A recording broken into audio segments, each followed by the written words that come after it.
Salut à tous. Donc dans cette vidéo je vais faire des exemples de résolution au 3x3 et c'est une vidéo qui sera faite en collaboration avec un certain nombre de youtubeurs français où en fait on va prendre tous les 5 mêmes mélanges et sur ces 5 mêmes mélanges on va donner nos solutions respectives.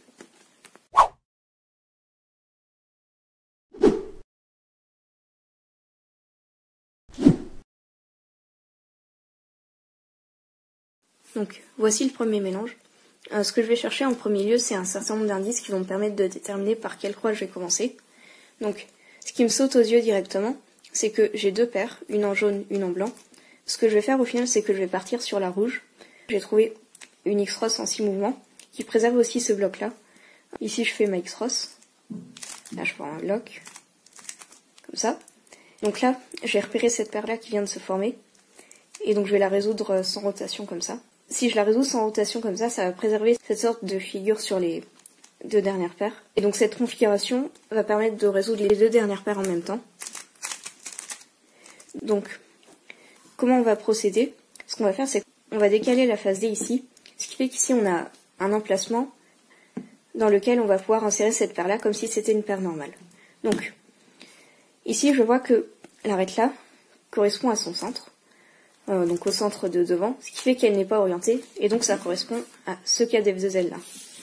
Ici je vais faire une ZVLS, donc malheureusement c'est le moins bon cas qui existe pour ce cas d'F2L, mais donc je vais quand même orienter les arêtes.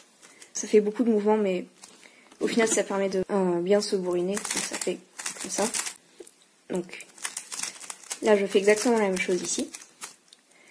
Et ensuite j'ai un cas de ZVLS, je repère tout d'abord en regardant la permutation des coins, donc deux identiques ici, deux opposés ici. Ici j'ai une paire, l'arête qui est attachée à cette paire est opposée, donc c'est comme ça que je repère ce cas, je fais U2 et j'exécute. Deuxième mélange, donc je vois qu'ici j'ai une paire en rouge, et en fait cette paire je vais pas la préserver parce que pour la préserver c'est un peu compliqué. Ce que j'ai repéré à la place, c'est que j'ai cette arête là, on peut la résoudre en un mouvement comme ça. Et le coin qui correspond est juste ici, donc ça me permet de faire une X-Ross. Donc, ici je place les trois arêtes de la croix. Là je fais L' pour placer l'arête. Ensuite j'insère l'arête dans son emplacement, D2, et je termine ma croix. En solve, j'aurais repéré ça en premier, c'est la seule paire en plus qui ne requiert pas de rotation. Donc, je vais la résoudre comme ça avec 3 section moves. Et en fait ici, comme j'ai aucune arête orientée, je ferai un sledgehammer comme ça.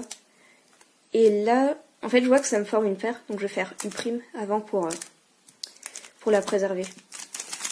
Donc, je remonte rapidement. Ensuite, je l'insère directement comme ça. Et donc là, j'ai la dernière paire.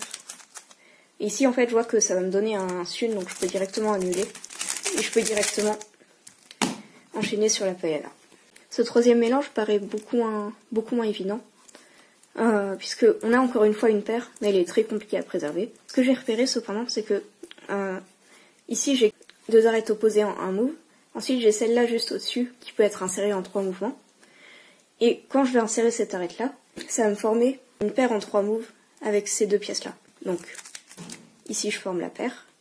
Ensuite je fais un mouvement B qui détruit pas la paire. Et ensuite ici je la décale comme ça. Ensuite je l'insère là. La première chose que je repère, c'est cette paire-là. En plus, ici, ça me forme un 3 moves. Alors là, je pourrais éventuellement faire quelques mouvements en plus pour former une meilleure paire. Mais en fait, finalement, ça fait beaucoup de mouvements pour pas grand-chose. Et je suis pas sûre que comme ça, on gagne des mouvements. Et en plus, après, il va falloir faire une rotation. Alors que pour cette paire-là, en fait, je connais un algo pour la résoudre sans rotation. Donc ça fait comme ça. Ensuite, on a OL et CP. On repère d'abord la CP, donc on a couleur opposée ici, couleur identique ici. Et donc, ici, je sais par expérience que quand j'ai un bloc, j'aurai une PLLU par derrière. Ici, j'enchaîne directement avec la PLLU. Donc, je vais montrer mes finger tricks rapidement, puisque je pense que tout le monde devrait connaître ces finger tricks. Donc, ce que je fais, c'est que je commence les 2 pouces devant, donc ce qu'on appelle le home grip. Et donc je bouge pas la position de mes doigts. Là je ramène la face comme ça. Ensuite je bouge toujours pas la position de mes doigts. Et en fait ici je vais faire un R3. Donc R, R, R. Et après le reste ça s'enchaîne assez naturellement. Et ensuite je pince comme ça pour ramener la face. Quatrième mélange, ici j'ai deux solutions qui me semblent à peu près équivalentes. Ce que je vais faire, c'est que je vais placer ces deux arêtes l'une par rapport à l'autre. Ensuite j'insère la paire. Après je fais des deux pour placer la dernière. Ensuite je repère cette paire-là. Donc je vais l'insérer par derrière. Mais en fait au lieu de l'insérer comme ça, avec des finger tricks qui au final sont pas très confortables, ce que je fais généralement quand j'ai des paires à insérer derrière, c'est que je fais un mouvement en plus et je les insère en U2. Ce qui permet d'assurer des finger tricks beaucoup plus confortables. Et donc ici, je repère que je peux annuler avec la paire suivante. Donc, en fait, il s'agit de ce cas-là, qu'on peut résoudre sans rotation, en faisant comme ça. C'est ce que je vais faire ici. Et en fait, j'ai le premier mouvement qui est fait, donc j'ai juste à faire petit L'. Et donc là, j'ai la dernière paire, et je peux faire une ZBLS comme ça directement. Donc, je repère que j'ai ce qu'elle a d'F2 à la gauche et une ligne. Ensuite, je vais former la paire, F. Et donc là, j'ai un cas de ZBLS. Généralement, je connais pas mal de cas où, en fait, on a une paire comme ça sur le bloc 2x2. Et donc là, cette paire est connectée à une arête qui lui est opposée. Au niveau de la permutation des coins, on a ces deux-là opposés, ces deux-là identiques. Donc l'algo est assez court. Ça fait comme ça. Dernier mélange, j'ai directement repéré la paire en bleu et j'ai vu qu'il était très simple de la préserver. Ce que je vais faire, c'est que je vais décaler cette arête-là. Ensuite, je vais placer ces deux arêtes-là entre elles. Et ensuite, il me suffira de faire des deux pour ajouter la dernière arête.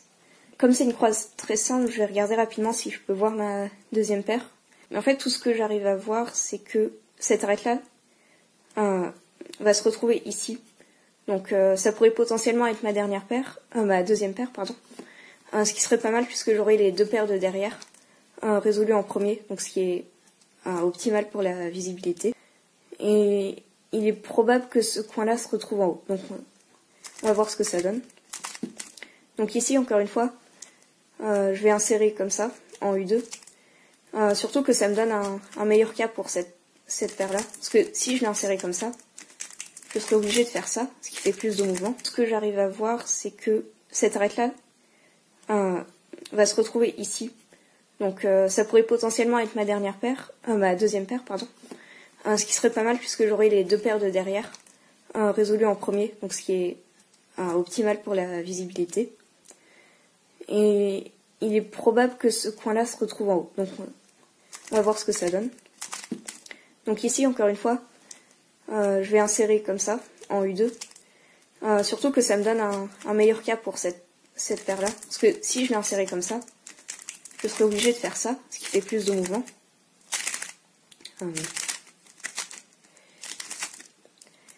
Alors que là, en fait, le coin s'oriente comme ça, ce qui fait que ça fait une meilleure paire, globalement. Donc ici, je repère que j'ai encore un 3 move. Et après, en fait, je vais pouvoir insérer les deux plus ou moins en même temps, comme ça. Donc là, et j'annule avec la deuxième paire sans rotation. Je pourrais aussi orienter les arêtes comme ça. Mais je trouve globalement ça passe un petit peu moins bien. Surtout que là, ça me donne un bon OLL. Et donc LLR. Voilà.